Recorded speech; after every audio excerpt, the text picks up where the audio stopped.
Soy Sonia Martínez, escritora de novela histórica, y este podcast, Historia en Blanco y Negro, nace para facilitarte la vida. Porque si te gusta lo que escribo y la historia, el tiempo ya no será una excusa. Ahora podrás escuchar los artículos que publico cada viernes en el blog. Bienvenido a la Historia en Blanco y Negro. Porque no podemos acercarnos al pasado con los ojos del presente, ni tampoco aplicarle colores políticos. La historia es la que fue, y no se puede cambiar ni matizar para bien o para mal. Espero que disfrutes cada semana de una nueva aproximación a la historia, porque nuestro pasado cuenta con historias tan atractivas que merece la pena conocer. ¿Quién dijo que la historia es aburrida? ¿Estás preparado para viajar en el tiempo? ¡Despegamos!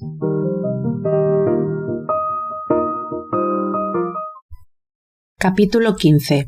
Borbones en el exilio. Unas veces los echan, otras se marchan por voluntad propia. Hoy hablamos de los Borbones en el exilio. Muchos detractores de la monarquía celebraron la marcha de Juan Carlos I. Para los acérrimos no fue suficiente este alejamiento con la consecuente desaparición de la vida pública.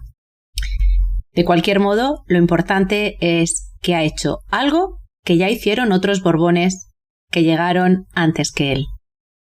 Mira, cualquier forma de gobierno en España fallará en algún momento, porque los españoles tendemos o llevamos implícito en nuestra genética la mano larga y poseemos además un bolsillo muy grande.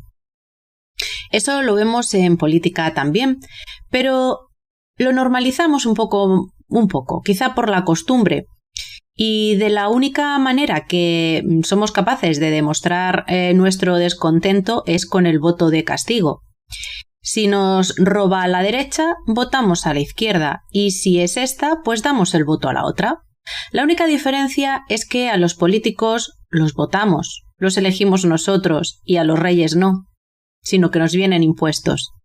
Esto escuece más, pero al final es lo mismo. Hasta aquí estamos de acuerdo, ¿no? Bien, volvamos a la monarquía, que es el tema que hoy nos ocupa, para comprobar la lista de Borbones en el exilio. Desde 1808 todos los Borbones han terminado en el exilio menos dos, Alfonso XII y Felipe VI. Sí, nuestro Felipe. Esto hoy, en un futuro no sé. Alfonso XII es verdad que estuvo en el exilio, pero siendo príncipe de Asturias, es decir, cuando se marchó junto a su madre Isabel II. Y al restablecerse la monarquía fue cuando regresó ya como rey. Por tanto, tiene el honor de haber sido el último Borbón que murió reinando. Esto te lo cuento en otro podcast, y también lo tienes en mi blog en el artículo titulado El último Borbón que murió reinando. El primero en poner un pie en la frontera fue Carlos IV, que abdica en 1808 en favor de su hijo Fernando VII, y lo hace a causa del motín de Aranjuez. Lo que pasó es que el pueblo estaba hasta la peineta de las malas gestiones de un rey al que consideraban, y no sin razón, débil.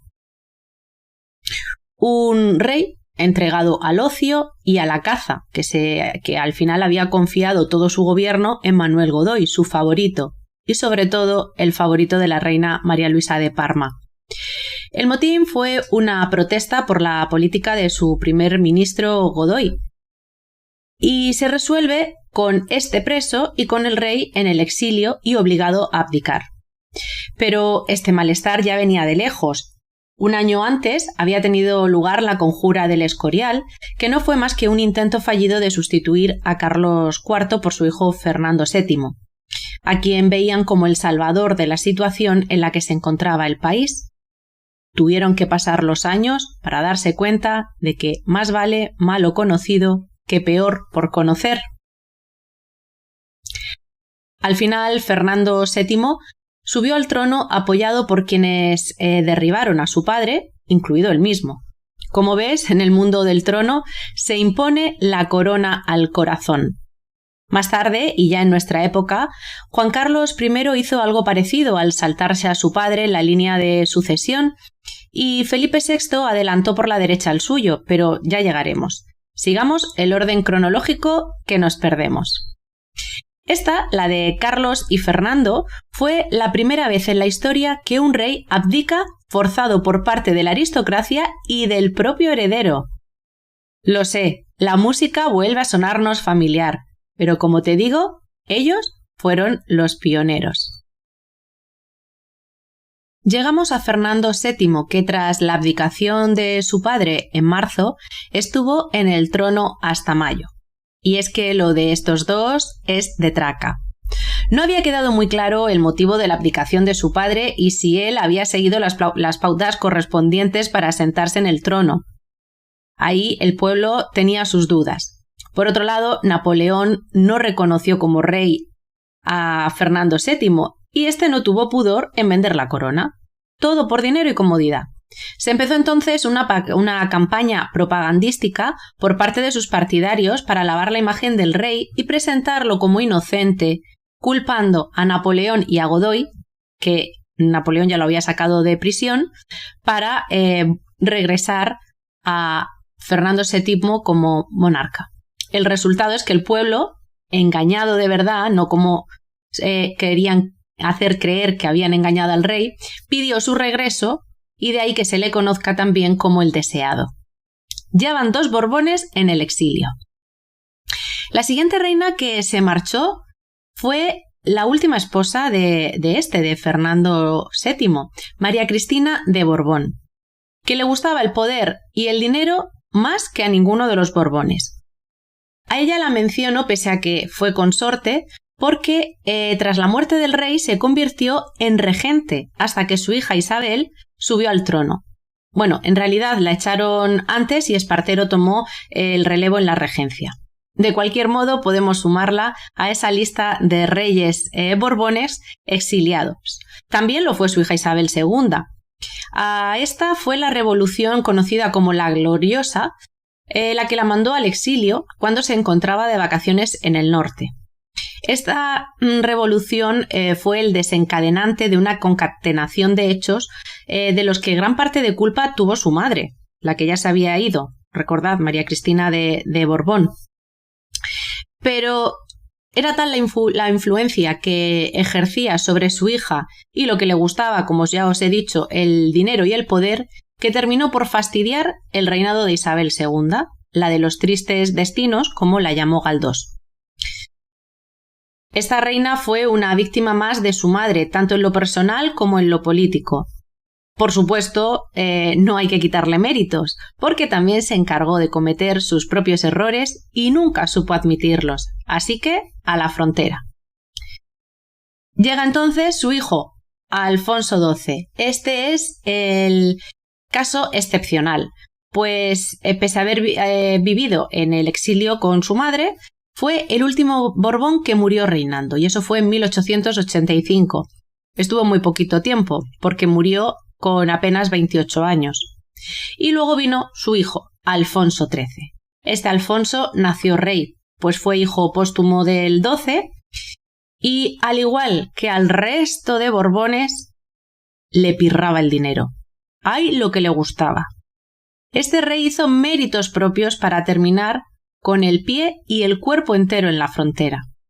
Su historia es apasionante para novelarla y para conocerla. Muchísimo más que la de su nieto, del que hablaremos también ahora. Pero si quieres saber más y mejor sobre Alfonso XIII, yo te invito a leer la novela En los ojos del rey, que la tienes disponible en Amazon. Este Alfonso aceptó una dictadura con rey. Se le conoció también como el rey perjuro y terminó en el exilio no por rey, sino por ladrón, como dicen que aseguró Valle Inclán. Y ahora sí, llegamos al último Borbón que también se ha marchado de la patria, Juan Carlos I. Con él se cierra, por el momento, ese círculo de los Borbones en el exilio. La historia de Juan Carlos I, las causas, los motivos por los que se ha marchado al exilio, no hace falta que te los cuente porque es historia viva de España. No creo que exista nadie en la tierra que no conozca los motivos por los que se ha marchado este rey. Podemos decir que está exiliado, autoexiliado, que ha sido por el bien de España, por deseo del gobierno, por orden de Felipe VI, su hijo, con la finalidad de aportar transparencia y salvar o prolongar la vida de la institución, o quizás sea una mezcla de todo. La cuestión es que, una vez más, la historia se repite y recuerda, salvando las distancias temporales, a tiempos pretéritos. Como ves, el idilio entre los Borbones y el exilio viene de largo. Yo te espero para más historias en el próximo programa.